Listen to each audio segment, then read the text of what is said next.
Oh, cancer. Oh. What's that? That's not funny. That's so good. Oh my goodness. Audience, how are you guys doing out there tonight? You still doing good? Still doing good? I know that you're doing good. Kevin's mom. That's right. Now you're smelling fantastic. That's right. Coming up the stage, this next gentleman, very funny guy. I've seen him perform probably about 3 times. Not enough. Very excited to add another one to the list. Please give a huge round of applause for Ross Freed, everybody.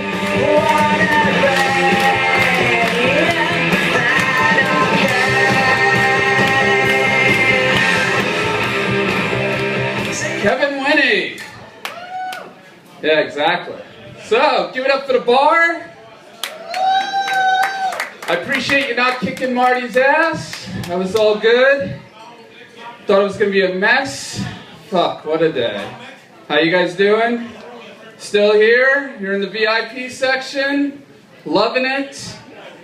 I don't know who you are that you got comped up here, but I'm glad you're here to see me after waiting all fucking night.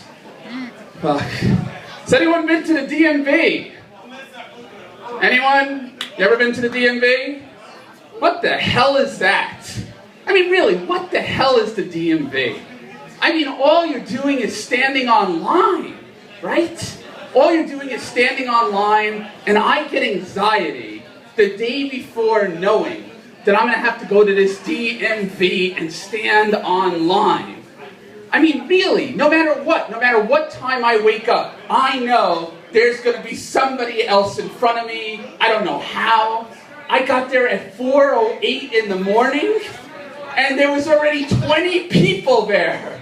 20 people were already at the DMV, and they told me in order to get online, I needed to buy a ticket. I mean, they were partying, they were smoking.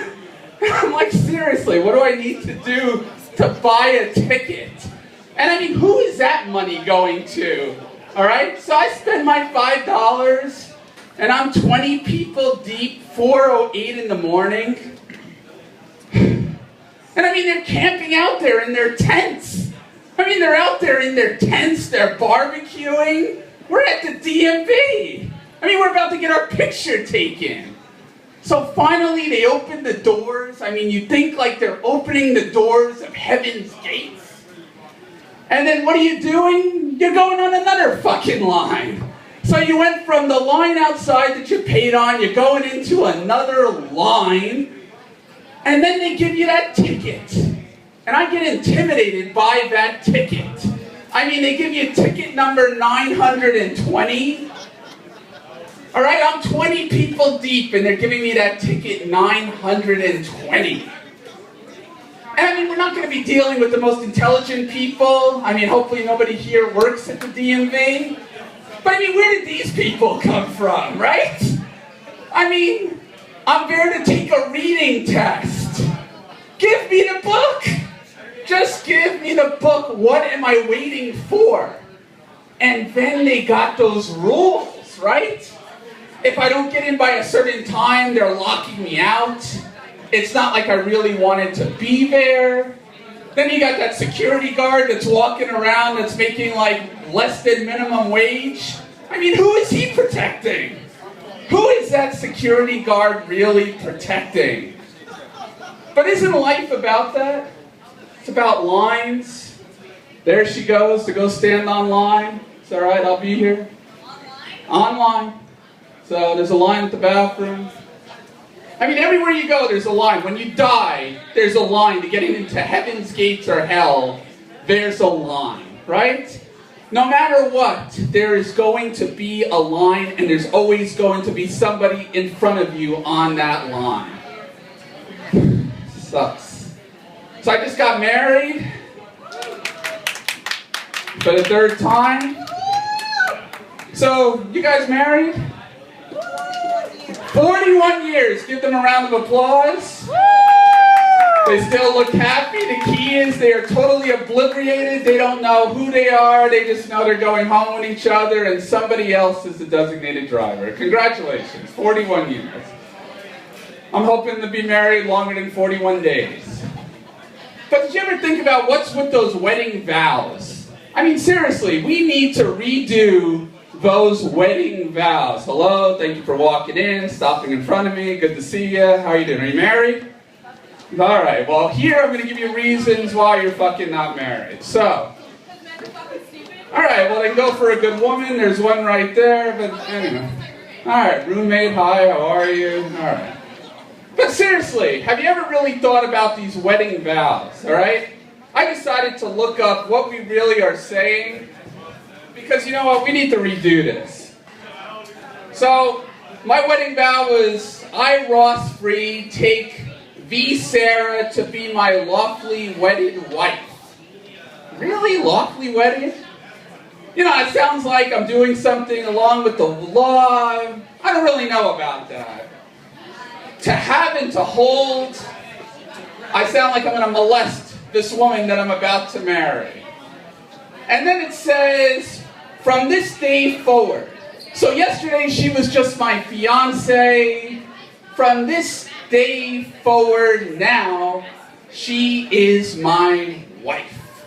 I own her from this day forward. She's my possession. She's my idol. She's my relic. She's my wife. And then it goes, for better or for worse. Well, the day before, she was just my fiance. I think life was better. There was no commitment. She could still get out. I didn't have to give her half my property. I mean, how much worse are we really talking about if we decide it doesn't work out? And then it says, for richer or for poor. Now, you've been married 41 years. You look like a really nice couple. But let's face it. If he is drop dead broke tomorrow, and he's picking you up on a bicycle, and you know, Wednesday night he's taking you to the class of class, you're not at the Bellagio, you are at MVP's. Okay? How much do you really think you're going to stay with him for another 10 years? I mean, you know, he's on his Schwinn picking you up. You know, you're eating great foods from whatever back there. You know, the roaches are popping in and out of the fries. You know, you decided not to go to Olives, you're at MVP's. You know, you understand. And then, to love and to cherish. So I decided not to worship a god. I decided I'm going to love and cherish this woman. I think that my wife is going to think I'm a little fucking weird. I'm cherishing her. I'm a man. I'm not supposed to cherish her. She's supposed to put up with me. So I decided I'm going to rewrite the vows. So you tell me if you like this, okay? So I decided I know my name, so I'm not going to get into that. I have decided to marry Sarah. She knows I'm Ross. And I decided that she is going to be my wife. I don't know what made her decide this, but thank God you're going to be my wife. And we were to be together as long as you don't cheat on me, steal from me, and we can still put up with each other for the rest of our lives. How does that sound so far? You like it? Are you married? No? All right, so you don't understand yet. You're young. They should have carded you on the way in. So, then I went on to say, we will renew our agreement, because really marriage is an agreement. So we are going to renew our agreement once a year, a day from today, a year from today. And we are going to renegotiate this agreement.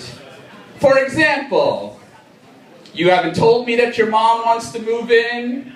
If she does, that may be a deal breaker. If you become narcissistic, an alcoholic, a drug addict, I think all bets are off. What do you guys think? Give me a round of applause if you agree with this. All right? Now you all can understand why I've been married 3 times. So, that's the way I think. So recently, you know, now that we got married, she decided to tell me that we're going to have a baby. Because that's what you do. You get married and you decide to have a baby. So she said we needed to come up with baby names. So she said that she wanted to have a celebrity baby name. Maybe it would rub off on us. Because as you know, we live for our kids. And we're at MVP's tonight, so you know I don't have a lot of money. So she's thinking ahead. I don't blame her. So I looked up some baby names. So Beyonce named her baby Blue Ivy. I mean, can you imagine that in school? Okay, so who's got the right answer? Blue. What's the answer to number 2? And can you imagine if Beyonce gets mad? Blue Ivy, get here now. Fuck. I'm gonna get sick of blue. I'm not gonna wear blue. I'll probably move to Seattle because I don't want to see blue. Then Jessica Simpson had a real interesting baby name, Maxwell. I mean, who wants to call their kid Maxwell after a coffee? So is Jessica Simpson saying that her son's going to get hungover? Daughter. And then, daughter, whatever. And then get into a little Maxwell. And then Sabbath decided to be real creative and name its baby Sabbath. So I was thinking about that, So little Sabbath is in school. And Sabbath, do you know the answer? No, I didn't study. Oh, I understand, it was your day off. You decided it was the holy day every day. Sabbath is never going to have to take a test the rest of Sabbath's life. But I mean, let's get back to some real names. I mean, what is your name? Yeah. Dave's a good name. You're Jewish, right? What are you? What are you? All right, white's good, so am I. Welcome to the club. And what about you? What's your name? Diamera? Italian? All right, that's good. Good food, good name. David and Diamera. I like it. It flows off your lips. It's all good. And I'm Jewish. Anybody Jewish? Exactly. Yeah. There was no coupons to get into MVPs tonight. We started late, all the early birds were over. But, let's go back to some real Jewish names. I mean, I was thinking of getting into a little Mordecai. Elon. And, my wife's Mexican. So, maybe Mordecai, Valenzuela, Freed. Hey, Ross Freed, thank you guys very much.